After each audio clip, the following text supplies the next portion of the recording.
नमस्कार. श्री स्वामी समर्थ. काल आपण श्रीपाद श्रीवल्लभांच्या जन्माची कथा पाहिली. आज 3 जानेवारी. नित्य स्वामी दर्शन या ग्रंथातील पुढचा प्रवास आपल्याला थक्क करणारा आहे. श्रीपाद श्रीवल्लभ ते स्वामी समर्थ हा दैवी प्रवास आणि स्वामींच्या प्रकट होण्यामागचे रहस्य आज आपण जाणून घेणार आहोत. वयाच्या 16व्या वर्षी लोककल्याणासाठी श्रीपाद श्रीवल्लभ घराबाहेर पडले. त्यांनी जाताना आपल्या अंध आणि पंगू भावांना दिव्य आशीर्वाद दिला, ज्यामुळे ते तेजस्वी आणि निरोगी झाले. पुढे कुरवपूर येथे 22 वर्षे निवास करून त्यांनी अनेक चमत्कार केले.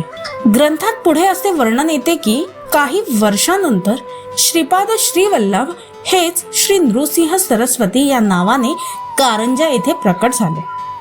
त्यांनी गाणगापूर येथे वास्तव्य करून अवतार कार्य संपवले आणि श्री शैल्य पर्वतावरून कर्दळीवनात गेले.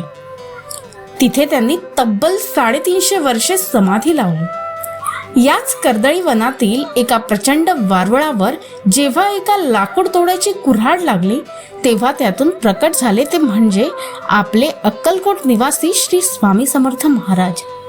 म्हणजेच श्रीपाद श्रीवल्लभ हे पहिले अवतार, श्री नृसिंह सरस्वती हे दुसरे आणि अक्कलकोटचे स्वामी समर्थ हे तिसरे अवतार मानले जातात. हे सर्व एकाच दिव्यशक्तीचे आविष्कार आहेत. ज्यांच्या घरात श्री गुरुचरित्राचे पारायण होते त्यांना या दत्तगुरूंचे सगुण दर्शन नक्कीच घडते.